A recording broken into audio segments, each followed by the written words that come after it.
Welcome to this rating summary of HACKSAW RIDGE. As I should remind you that this is a rating summary, not a review of the film necessarily, although I will share my thoughts of the film at the end of the video. So when it comes to violence, which this film has been rated for, then HACKSAW RIDGE certainly earns the rating. It's been rated for strong bloody violence, intense battle sequences, images of blood and gore, and quite grisly images associated with battle. So the war part of the film happens in the second half. It's actually a very long film. It's about 139 minutes long, and the first half focuses on Desmond Doss, his life before he entered the war, and then the second half is pretty much the story of how he performed in battle, the remarkable, miraculous things that he did on the battlefield.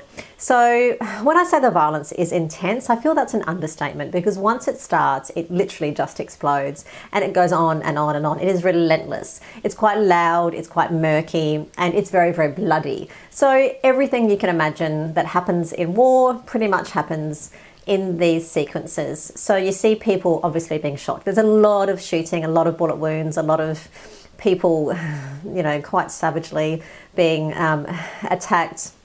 And I'm not just talking about the Americans, it's the Japanese as well. You see everybody, you know, being injured or killed in this film. So you see, you know, blood flying off from bullet wounds. You see people being stabbed, bayoneted, punched, kicked. So there's that kind of close quarter fighting where people are wrestled and then attacked, as well as being attacked with weapons. And of course, you know, what are the other sort of shooting related violence, and not just being shot, but then being bayoneted afterwards to make sure they're dead. You see people attacked with a flamethrower. You see grenades. The satchel charges, where satchel bombs are thrown into a bunker and there's explosions, and you see body counts and corpses as a result of these explosions. So when it comes to the blood and the grisly images, there is a lot of blood. You see, apart from this blood spatter which occurs when people are shot, you see blood everywhere. So on people's heads and faces and clothing and legs and arms, and I mean just everywhere. You see it caked, dried, you see pools of blood. I mean, this is war, and to me anyway, someone who hasn't actually been to war, it seems like a pretty realistic depiction of what it would be like. You know, the blood is caked in dirt and flesh and other sort of matter as well. So it's not particularly pretty. With the bodies, because there are quite severe injuries shown, you see bodies which are cut in half. So you'll see the top of the torso or the bottom of the torso. You'll see people with missing limbs, quite a few missing feet actually. And you'll see decaying bodies which are being then eaten or picked at by rats. You know, bodies which have been infested with maggots because they've lay there and decayed for so long. And of course, these people are unrecognizable. You'll also see their guts and intestines, you know, spilled. So, you know, it's quite heavy in terms of how it deals with the reality of war. And there's, you know, the screaming and yelling associated with the panic, the tension, the horror of what's going on around these people. So that pretty much is the entire second half of the film. So, you know, if you're going to go and see this film, prepare yourself for that. As I said, it's a very long film, and these battle sequences are very, very drawn out and intense. So you stick with it for quite a long time.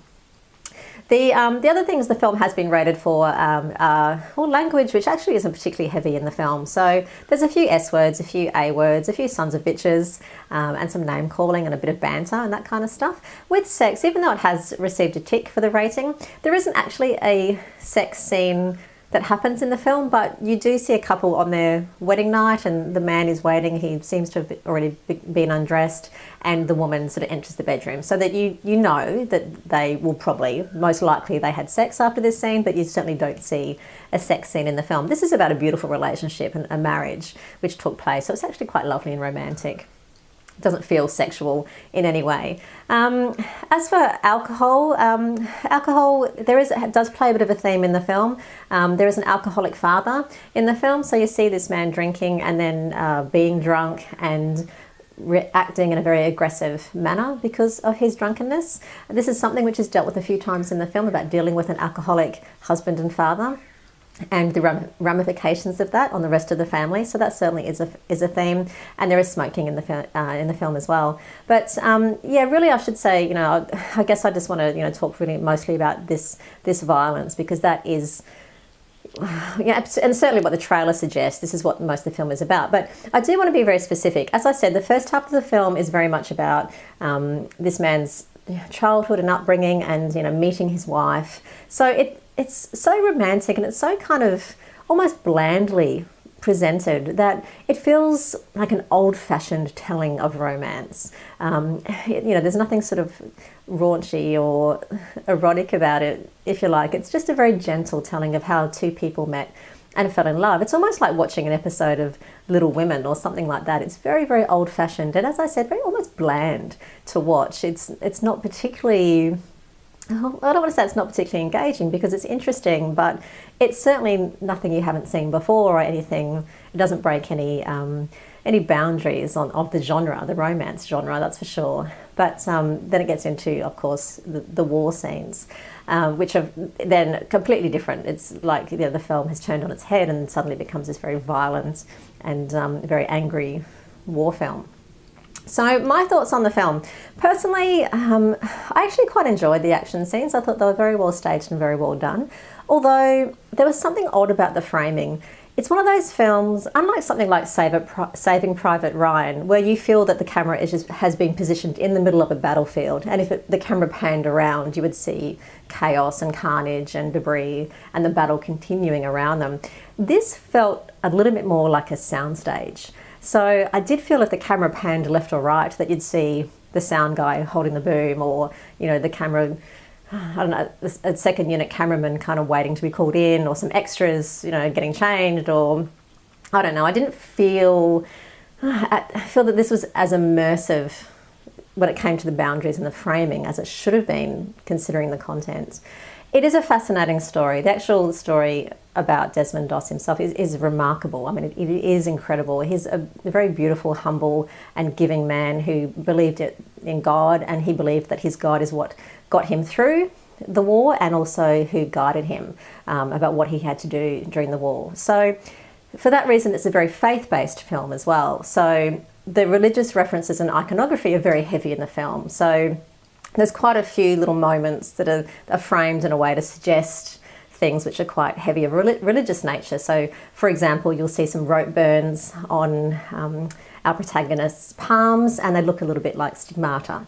And there's the washing of the bodies at the end, and these kind of things. So there's quite a few biblical references in the film as well. So watch out for those if you're interested in the religious side of this man's story. So look, you know, it is an enjoyable film. It's an interesting story, but I've got to say, at 139 minutes, it really is quite long.